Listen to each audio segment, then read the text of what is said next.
नमस्कार। आकाश चक्र में आपका स्वागत है। जारी है हमारी नर्मदा परिक्रमा। अभी तक 4 एपिसोड में हमने अमरकंटक से लेकर होशंगाबाद, जबलपुर, भेड़ाघाट, नेमावर, बरमान घाट, ऐसे कई घाटों पर स्थित तीर्थों के दर्शन किए। इस 5वें एपिसोड में हम देख रहे हैं गरुडेश्वर, भालोद आदि। तो उठाइए लाभ इस धार्मिक यात्रा का। प्रार्थनां श्रुत्वा भगवान् कमलापतिः शिवं सम्प्रष्टुमारेभे आसीनं मे गिरौ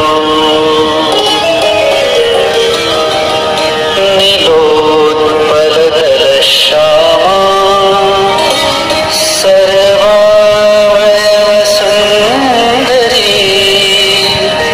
सुद्विजा सुमुखी बाला सर्वाभरणभूषिता।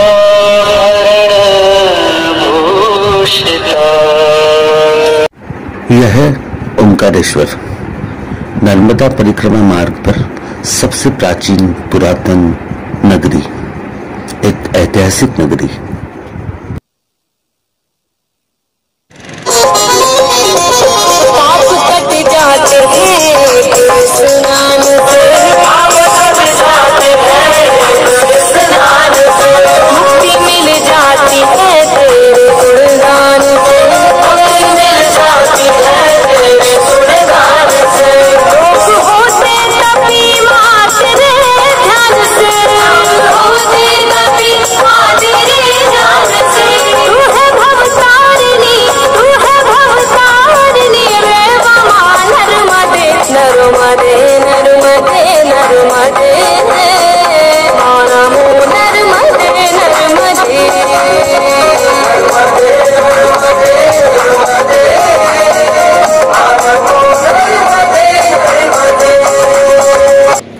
भगवान शिव की यह नगरी एक टापू जैसे पर्वत पर बसी हुई है।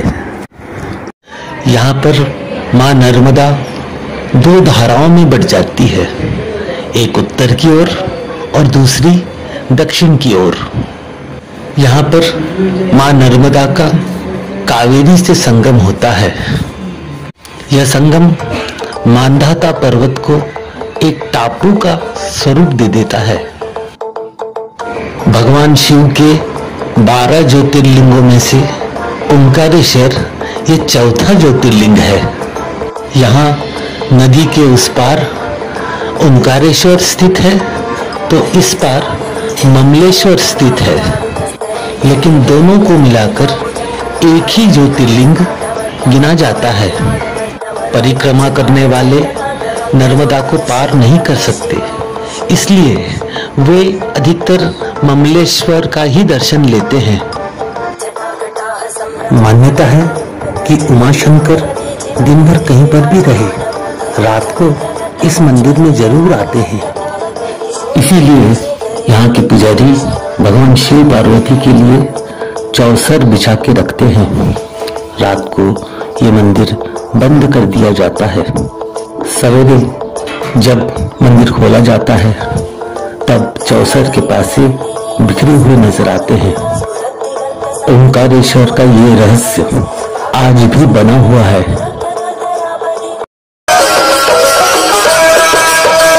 नमो नमो नमो नमो जय सखी आदित्य जगदम्ब भवानी करहु कृपा मम सेवक जानी।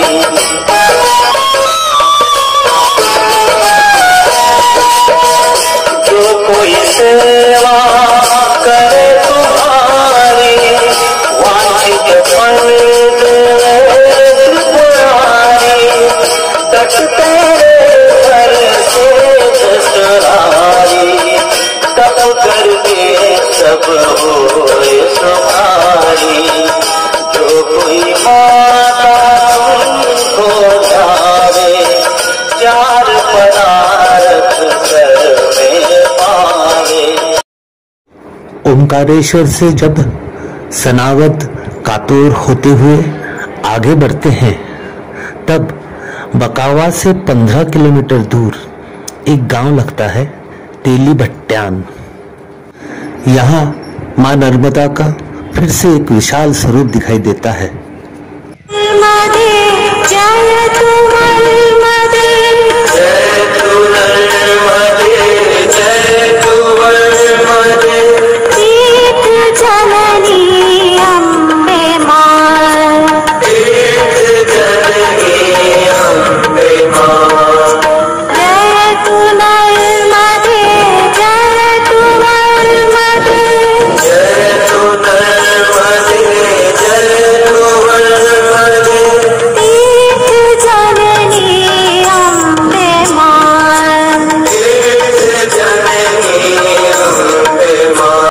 यह गांव विख्यात है यहाँ पर रहने वाले 106 वर्ष की उम्र के संत सियाराम बाबा की वजह से।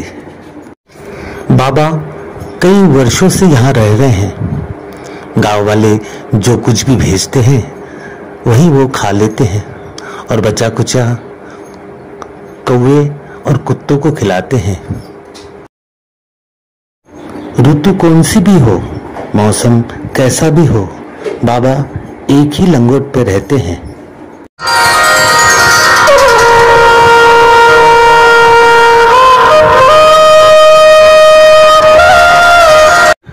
प्रकृति की गोद में नर्मदा नदी के किनारे पर बसा अत्यंत रमणीय यह है गरुड़ेश्वर।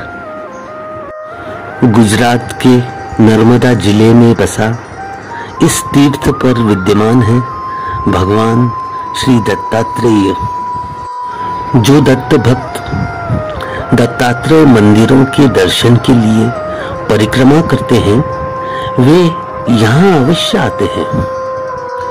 स्वामी वासुदेवानंद सरस्वती, जो कि टेम्बे महाराज के नाम से भी जाने जाते हैं, उन्होंने इसकी स्थापना की और फिर यहीं पर उन्होंने समाधि भी ले ली। 2 साल पहले प्रधानमंत्री नरेंद्र मोदी ने अपना 69वां जन्मदिन यहीं पर मनाया था, क्योंकि वे जब गुजरात में प्रचारक के रूप में काम करते थे तब वे यहाँ अक्सर आते रहते थे।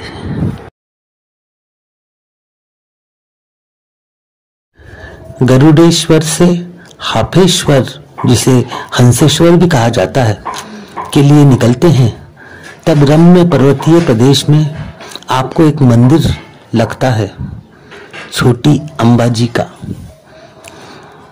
परिक्रमावासी यहाँ के दर्शन जरूर करते हैं।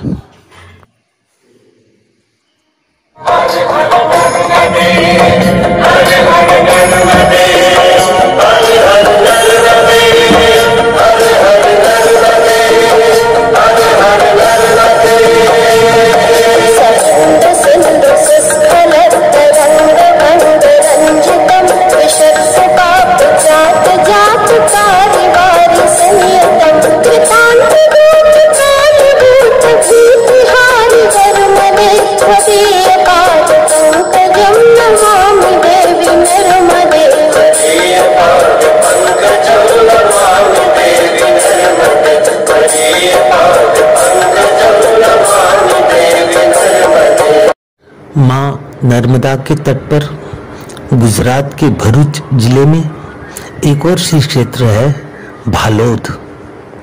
दत्त भक्तों का यहाँ भी तांता लगा रहता है। यहाँ पर श्री दत्तात्रेय की 6 भुजाओं वाली काली मूर्ति है।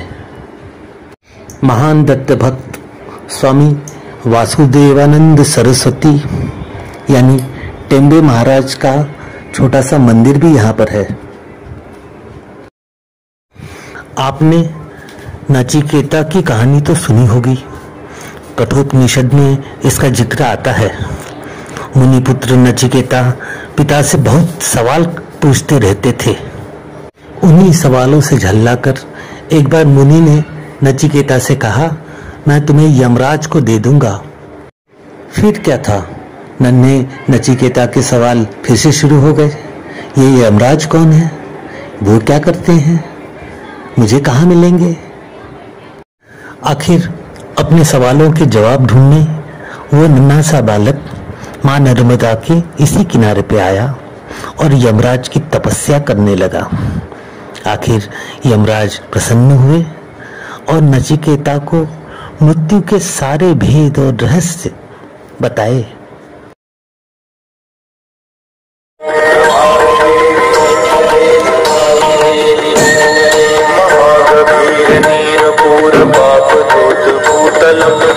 समस्त पापकारी दारिता पदाचलम महावीर नीर पूर पाप दूत भूतलम वनत समस्त पापकारी दारिता पदाचलम जगल्लये महाभये मुखंड सोनु हरनदि पदीय पाद पंकजम नमामि देवी नर्मदे पदीय पाद पंकजम नमामि देवी नर्मदे गतं तदेव मे भयं तदम्बुभीक्षितं यदा प्रकण्ड सूनु शोणिकासुरारि सेवि सर्वदा गतं तदेव मे भयं तदम्बुभीक्षितं यदा प्रकण्ड सूनु शोणिकासुरारि सेवि सर्वदा पुनर्भवाति जन्मजं भवाति दुर्गवर्मदे तदीय पाद पंकजं नमामि देवी नर्मदे।